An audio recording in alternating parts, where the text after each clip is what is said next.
ঘরের ভিতরে প্রবেশ করলেন আয়েশা সিদ্দিকা রাদিয়াল্লাহু তাআলা আনহা জায়গাটা সুন্দরভাবে করে দিলেন নবী রাসূলকে বিশ্বনবী আমার এসেছে মুসলমানেরা ভালো করে শুনুন সংসার কিভাবে দুনিয়া কিভাবে করেছে হযরত আয়েশা সিদ্দিকা রাদিয়াল্লাহু তাআলা আনহা কি করছে বিছানাটা সুন্দরভাবে করে দিলেন আমার নবী ঘরের ভিতরে চলে আসলেন এসে কি করছে সঙ্গে সঙ্গে শুয়ে পড়লেন হযরত আয়েশা সিদ্দিকা রাদিয়াল্লাহু তাআলা আনহা সারা দিন খাটাখাটনি করেছে শরীরটা একটু অসুস্থ উনিও শুয়ে পড়েছে দেখা যায় হযরত আয়েশা সিদ্দিকা রাদিয়াল্লাহু তাআলা আনহা সঙ্গে সঙ্গে ঘুম এসে গেছে সঙ্গে সঙ্গে বলুন ঘুম এসে গেছে হযরত আয়েশা সিদ্দিকা রাদিয়াল্লাহু তাআলা আনহা ঘুমিয়ে পড়লেন বিশ্বনবী দোজারে বসনবী আমার শুয়ে আছে না না না শুয়ে শুয়ে শুয়ে শুয়ে উম্মতের কথা চিন্তা করে উম্মতের কথা চিন্তা করে আমি কি করে উম্মতের অবস্থা কি হবে টেনশনে পড়ে যায় মাথার ভিতরে আমার নবী ঘুমটা আসে না বিশ্বনবী আমার আবার উঠে বসলেন এই যে বসে পড়লেন ইকামত দাঁড়িয়ে গেলেন খরাজা ওই রাতের বেলা আয়েশা না বলে ঘরের বাইরে হয়ে গেলেন ঘরের বাইরে হয়ে গেলেন আমার নবী বিশ্বনবী দোজারে বসনবী আমার জিয়ারত করলেন জান্নাতুল বাকি কবরস্থান জিয়ারত করলেন বিশ্বনবী আমার জিয়ারত করে নিয়ে সিধা গেছে জঙ্গলের দিকে হেঁটে হেঁটে হেঁটে হেঁটে রওনা দেয় ওখানে গিয়ে জঙ্গল অতিক্রম করে নিয়ে আমার নবী বিশ্বনবী দোজারে বসনবী আমার সুন্দর বড় পাথরে দাঁড়িয়ে দাঁড়িয়ে দাঁড়িয়ে দাঁড়িয়ে রুকু সিজদা করে নামাজ আদায় করে আর সালাম ফিরিয়ে নিয়ে আমার নবী বিশ্বনবী উম্মতে মুহাম্মাদীদের জন্য আদৌ লাগো আল্লাহর কাছে দোয়া চায় রাতের এ মুসলমানেরা কিছুক্ষণ পরে কিছুক্ষণ পরে আয়েশা সিদ্দিকা রাদিয়াল্লাহু তাআলা আনহা ঘুমটা ভেঙে গেলেন দেখছে বিশ্বনবী তো বিছানায় নাই আমার নবী তো বিছানায় নাই হযরত আয়েশা সিদ্দিকা রাদিয়াল্লাহু তাআলা আনহা ঘরে থেকে বার হয়ে গেলেন এমন কি দ্রুত অবস্থায় ওই রাতের বেলা নিজের বাড়িতে চলে গেলেন বাপের বাড়ি তাদের বাড়ি হযরতে আবু বকর সিদ্দিক রাদিয়াল্লাহু তাআলা আনহুর বাড়িতে চলে যায় নবী রাসূলকে গিয়ে দরজা বাড়ি দিচ্ছে ঠক ঠক ঠক ঠক ঠক ঠক ঠক করে আওয়াজ দেয় দরজাটা খুলে দিলেন চিৎকার করে হাঁটতে লাগে হযরতে আবু বকর সিদ্দিক আমার নবী বিশ্বনবীর বয়স্ক সাহাবা বিশ্বনবী বয়স্ক সাহাবা আরেক দিক থেকে গেলে শ্বশুর আম্মা জান জিজ্ঞাসা করছে কে এমন বাইরে গভীর রজনীতে আওয়াজ আসে আব্বা জান আমি অন্য কেউ নয় আমি বললাম আপনারই পেটে মা আপনারই পেটে হযরতে আয়েশা মেয়ের কথা কানে পড়েছে দরজাটা খুলে দেখছে আয়েশা কি ব্যাপার একা এত রাতের বেলা আয়েশা সিদ্দিকা রাদিয়াল্লাহু তাআলা আনহা ঘরের ভিতরে যেতে লাগে আমার নবী বিশ্বনবী দোজারে বসনবীর স্ত্রী আদরের স্ত্রী ঘরের ভিতরে যেতে লাগে না যেতে দেওয়া হয় না আয়েশা রে এই ঘরে চৌকাঠ দেখা যায় চৌকাঠের ভিতরে তুমি ঢুকবে না কি ব্যাপার এত গভীর রজনীতে কেন একা এসেছো বলো আয়েশা সিদ্দিকা রাদিয়াল্লাহু তাআলা আনহা বলতে লাগে আব্বা জান গভীর রজনীতে আমার নবী বিশ্বনবী দোজারে বসনবী আমার ঘরে আসলেন শুয়ে পড়লেন আমি দরজা খুলে জায়গা করে দিলাম তারপর সারাদিন ঘাটাঘাটি হলো আমি যে আয়েশা ঘুমিয়ে পড়েছি ওই পাকে আমার নবীকে আর খুঁজে মিল করতে পারি না ঘুমটা ভেঙে গেছে আমার নবীকে আর খুঁজে মিল করতে পারি না আব্বা জান ওই কারণে আপনার কাছে ছুটে এসেছে হযরত আবু বকর সিদ্দিক রাদিয়াল্লাহু তাআলা বলতে লাগে আয়েশা রে আয়েশা তুমি ঢুকতে দেওয়া হবে না। কিন্তু আমার নবী যদি কিছু হয়ে যায়, আমার নবী হাবিবে যদি কিছু হয়ে যায়, আমার বন্ধু যদি কিছু হয়ে যায়, আয়েশা রে তোমাকে আর আস্ত রেখে দেব না, তোমারেও কেটে টুকরো টুকরো করে আমি আবু বকর নদীতে ফেলে দেব। কে বলছে? পিতা মেয়েকে বলছে। গভীর রজনীতে রাসূল গিয়েছে, দরজা খুলে দিয়েছে, শুয়ে পড়েছে, আমার নবী উঠে চলে গিয়েছে কোথায়? উম্মতদের জন্য চিন্তা ভাবনা নিয়ে আল্লাহর কাছে দোয়ায় মগ্ন হয়ে আছে। আর আয়েশা গিয়ে বাপের বাড়ি গিয়ে বাপের সঙ্গে বলছে, বাবার আব্বার সঙ্গে বলছে, আর আব্বা বলছে আয়েশা ভিতরে ঢুকবে না, এত রাতের বেলা তুমি এসেছো। বলছে রাসূলকে পাচ্ছি না, তাও বলছি কি আমার নবীকে যদি কিছু হয়েছে আমি তরবাল দিয়ে কেটে টুকরো টুকরো করে নদীতে ফেলে দেবো। একবার জোরে বলো। তাহলে কি বাপ কি সন্তান কি মেয়ে, হ্যাঁ? আর আমাদের এই বেলা মানে আমাদের বর্তমান সময় চলছে, যদি এরকম কিছু একটা কেস ঘটে যায় আর যদি বাপের বাড়ি গিয়ে পৌঁছে যায়, কিরকম হবে বলুন তো? হ্যাঁ, কঠিন পরিস্থিতি হয়ে যাবে, তাই তো? হ্যাঁ, এ মুসলমানেরা, এ নবী পাকের প্রেমিকরা, হযরত আবু বকর সিদ্দিক রাদিয়াল্লাহু তাআলা আনহু বলতে লাগে, হে আয়েশা তোমার পাশ থেকে তোমার স্বামী উঠে চলে যায়, তোমার সার হয় না, তোমার সেটা খেয়াল থাকে না, তুমি কিছু বুঝতে পারো না। কি ঘুম ঘুমাচ্ছিলে, কি ঘুম ঘুমাচ্ছিলে, মরণ ঘুম ঘুমাচ্ছিলে। আয়েশা চোখে পানি এসে বাজার সারাদিন খাটাখাটনি করেছে, খাটাখাটনি করেছে, হঠাৎ আমি একটু করে ঘুমিয়ে পড়েছে, ওই অবস্থায় উঠে চলে গেছে।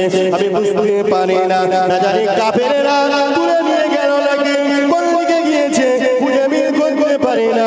আব্বাজান, আব্বাজান আপনি একটু দেখুন, আপনি একটু দেখুন কোন দিকে আছে, খবর পান কিনা। হযরত আবু বকর সিদ্দিক রাদিয়াল্লাহু তাআলা আনহু সঙ্গে সঙ্গে চোখ দিয়ে টপ টপ টপ টপ করে পানিটা গড়িয়ে যায়। ছুটে ছুটে ছুটে ছুটে গিয়ে হযরত আলী বাড়িতে চলে যায়, আলীকে ডাক দিলেন। উসমানের বাড়িতে চলে যায়, উসমানকে ডাক দিয়ে দিলেন। হযরত ওমরের বাড়িতে চলে যায়, ওমরকে ডাক দিয়ে উঠিয়ে নিলেন। চারজনকে এক জায়গায় বলা হয় খোলাফায়ে রাশিদিন। এই চারজন ব্যক্তিকে সঙ্গে করে নিয়ে চতুর্দিকে খুঁজতে লাগে, খুঁজে খুঁজে খুঁজে খুঁজে বের করতে পারে না। সকাল হয়ে গেল, বিশ্বনবীকে খুঁজে বের করা যায় না। হে মুসলমানেরা, আমার নবী বিশ্বনবী দোজারে বাসা নবীকে কেউ খুঁজে বের করতে পারে না। কোন দিকে গেছে, কি ভাগ হয়েছে, কাফেররা মেরে ফেলেছে না কি করেছে, কোথায় গেছে কিছু খুঁজে বের করা যায় না। হযরত আবু বকর, ওমর, উসমান, আলী রাদিয়াল্লাহু তাআলা আনহুমা চারজন বন্ধুকে মিলে মিশে গ্রামে আরো যে কজন সঙ্গে সাথীরা ছিল সকলকে এক জায়গা করে নিয়ে একদিকে দুজনা, আরেকদিকে দুজনা, আরেকদিকে দুজনা, এমন করে করে এমনি করে করে চতুর্দিকে খুঁজে লাগে, কিন্তু খুঁজে বের করা যায় না। একদিন পার হয়ে যায়, দুদিন পার হয়ে যায়, বিশ্বনবী দোজারে বাসা নবীকে খুঁজে বের করা যায় না। তিন দিনে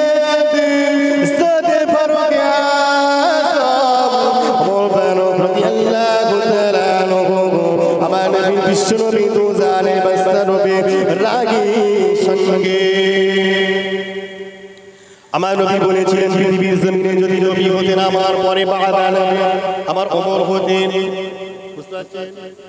খুব রাগে আমার আল্লাহ পাক রব্বুল আলামিনের কাছে বিশ্বনবী দোয়া করেছিলেন, আল্লাহ ভাই আবু জেহেলকে নইলে ওমরকে।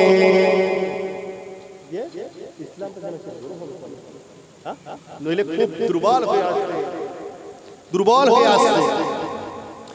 এ মুসলমানেরা, এ নবী পাকের প্রেমিকরা, বালতিয়া এলাকার মানুষেরা, মুসলমানেরা কান্তি কারা করে শুনুন।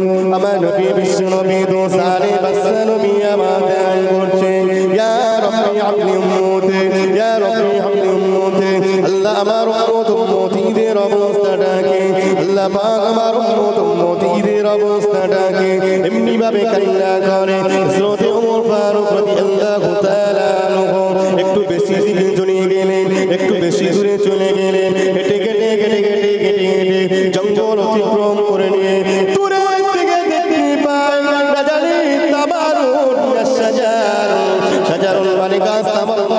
খাজুর গাছে গুড়ি মতো দেখা যায়, কিন্তু না না না গুড়ি হলে তো এক জায়গায় ইস্তিকামা দাঁড়িয়ে থাকবে।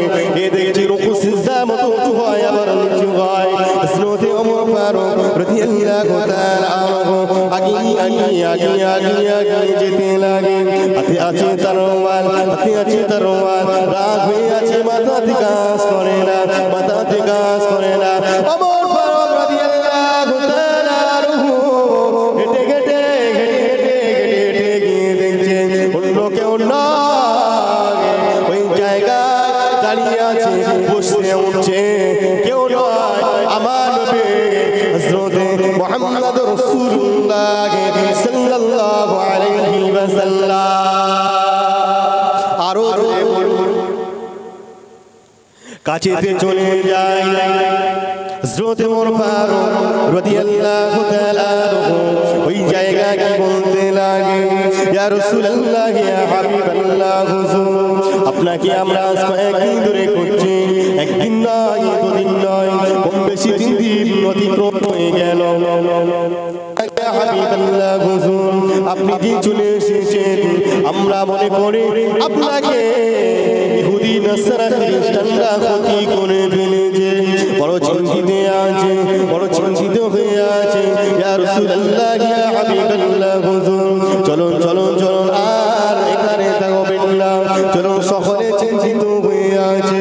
আপনার আবু বকর চিন্তিত, আপনার উসমান চিন্তিত, আপনার আলী চিন্তিত, তারা চিন্তিত হয়ে আছে। ইয়া রাসূলুল্লাহ ইয়া হাবিবাল্লাহ হুজুর, আপনি আর দেরি করবেন না, চলুন চলুন দ্রুত চলুন দ্রুত চলুন, আপনি আর এরকম ভাবে এখানে বসে দাঁড়িয়ে রব্বি হাবলি উম্মতি বলে কান্না করবেন না। বিশ্বনবী আমার কোনো কথা জবাব দিচ্ছে না, মাথাও তুলছে না, কোনো কথা জবাব দিচ্ছে না। এ মুসলমানেরা, হযরত ওমর ফারুক আযম রাদিয়াল্লাহু তাআলা ব্যাগেতে ফিরে চলে আসলেন। ওই চারজন একসঙ্গে মিলেমিশে আরো সঙ্গে যারা কালেমা পড়নে ওয়ালা ছিলেন সকলকে একসঙ্গে নিয়ে চলে যায়। আমার নবী বিশ্বনবী দোজানে বস্তা নবীর কাছে নিকটে গিয়ে হাজির হয়ে যায়, ডুবতে লাগে, ইয়া রাসূলুল্লাহ ইয়া হাবিবাল্লাহ হুজুর, এমন ভাবে কাঁদবেন না, কান্না করবেন না, মাথা চলুন চলুন চলে যায়, মাথা চলুন চলুন চলে যায়। আপনার সে আয়েশা, আপনি তো বলতেন আয়েশা আপনার কাছে বড় প্রিয়, আয়েশা কান্নাকাটি করে, হাসান হুসাইন কান্নাকাটি করে, চলুন আপনার বেটি ফাতেমা কান্না করে, না পিতাকে একদিন দুদিন নয় কম বেশি 3 দিন খুঁজে পাওয়া যায় না। ইয়া রাসূলুল্লাহ ইয়া হাবিবাল্লাহ হুজুর, এখানে আর দেরি করবেন না, চলুন দ্রুত চলুন, আপনি আপনার জায়গায় আয়েশার ঘরে ফিরে যান। বিশ্বনবী তবুও আসছে না, তবুও আসছে না, কাকে ডাকবে? আসছে না তো কাকে ডাকবে? বুদ্ধি করে নিয়ে রাসূলের বেটি ফাতেমাকে ডাকলেন। একবার জোরে বলুন সুবহানাল্লাহ। ছুটে ছুটে ছুটে ছুটে এসে কারোর কথা শুনবে না, বেটি ফাতেমার কথা শুনতে পারে, বেটি ফাতেমার কথা শুনতে পারে, কলিজা টুকরা বেটি ফাতেমাকে এত ভালোবাসে, এত মহব্বত করে। আমার নবী বিশ্বনবী হয়তো ফাতেমার কথাটা শুনতে পারে না, না না না, ফাতেমাকে বলা হলো, ফাতেমাও চিন্তা করে আব্বাস হয়তো মাথা নাও ধরতে পারে, আমি সঙ্গে নিয়ে যা হাসান হুসাইনকে, তো বাচ্চাকে সঙ্গে করে নিয়ে আসলেন, বাচ্চাকে সঙ্গে করে নিয়ে এসে আমার নবী বিশ্বনবীর কাছে সে রওনা হাজির হয়ে যায়। এমন কি বলতে লাগে, আব্বাস কাঁদবেন না, মাথা তুলুন, মাথা তুলুন, এমন ভাবে কান্না করবেন না, কান্না করবেন না। বিশ্বনবী মাথা তুলছে না, শেষে বেলা ফাতেমা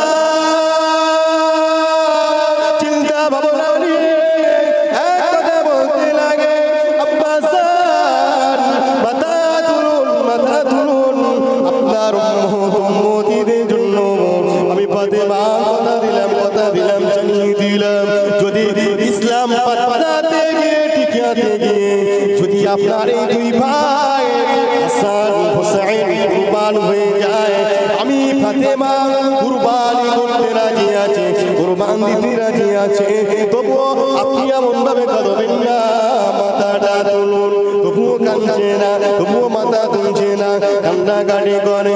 শিবেরা বলছে আমি ফাতেমা সহ্য করতে পারি না, আপনার ইসলামের জন্য দুটো সন্তান হাসান হোসেন কুরবান হোক, এটা আমি ফাতেমা চাই। কুরবান হয়ে যাক, হতি দেব আর হোক আলাদা।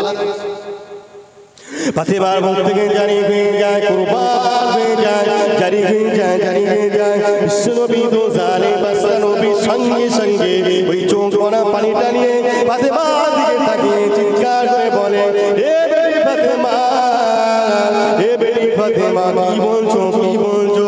এত বড় ওদা আমার দুই ভাইকে নিয়ে তুমি করে নিলে। ফাতেমা রে,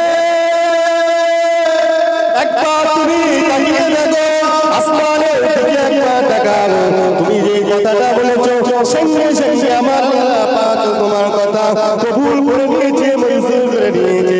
একবার চেয়ে দেখো হাসান হোসেনের রক্তমাখা তার জামা কাপড়ওয়ালা সহ এমনকি আসমানে লেখা হয়ে গেছে। বুঝতে পারছো? তাহলে আমার নবী বিশ্ব নবী জানতেন তো।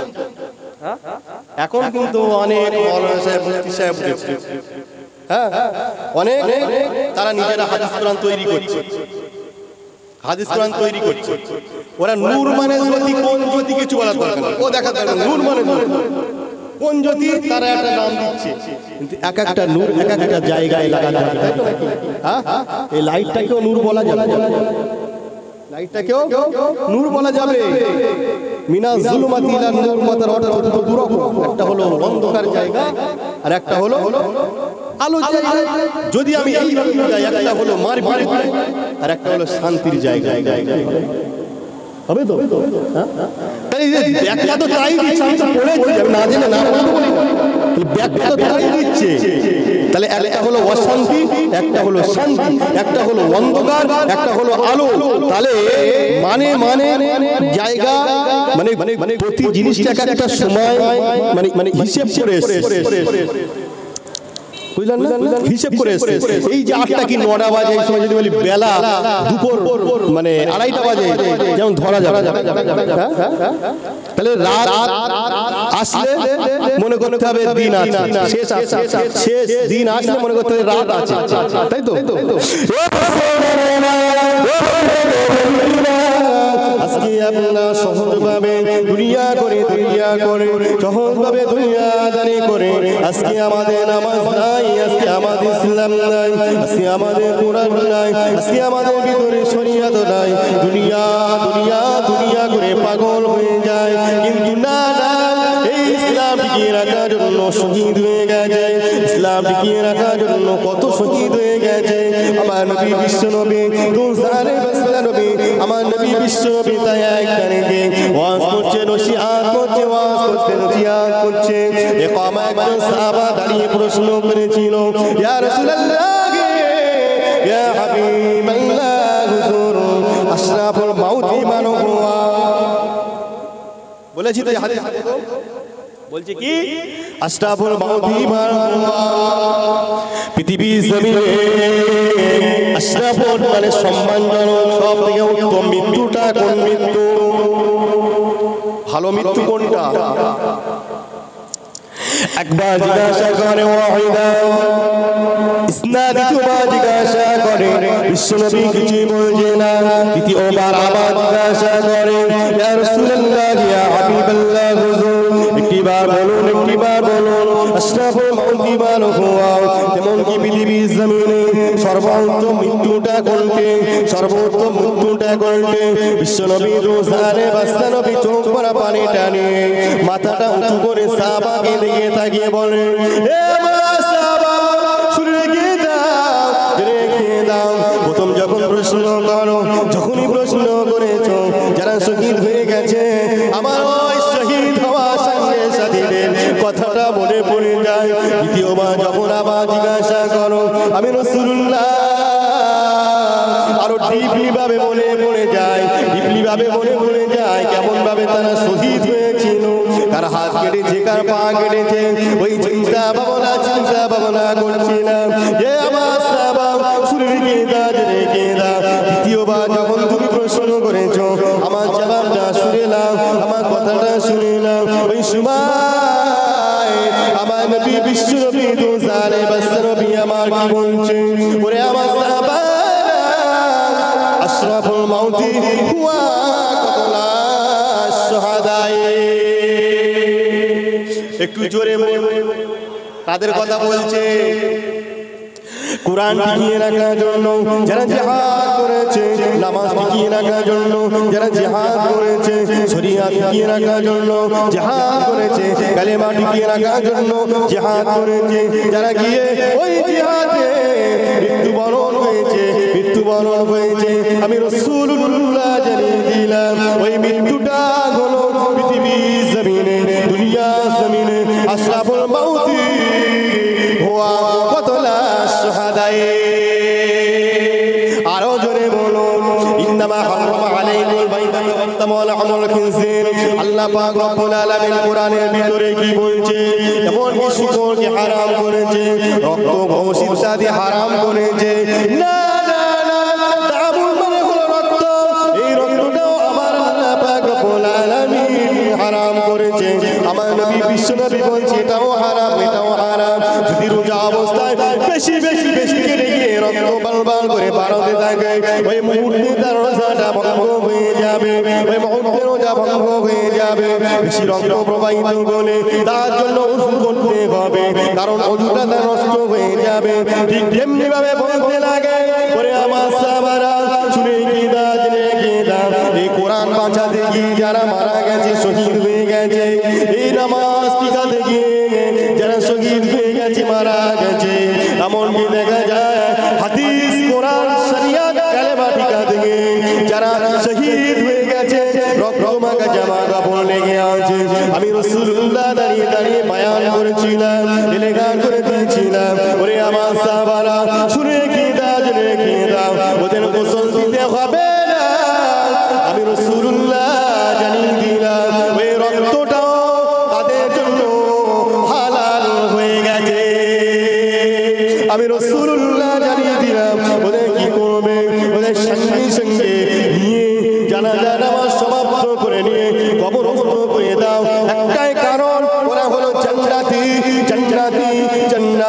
দুনিয়ার জমিনে আমাদের চোখে দেখা যে লাশ মৃত্যু ব্যক্তি পড়ে আছে, এ আমার সাহাবারা কবরে দেওয়ার সাথে সাথে আল্লাহ পাক রব্বুল আলামিন ওদের কবরটা জান্নাতের টুকরা করে দেবে। আরো জোরে বলুন, দরুদ শরীফ পাঠ করুন।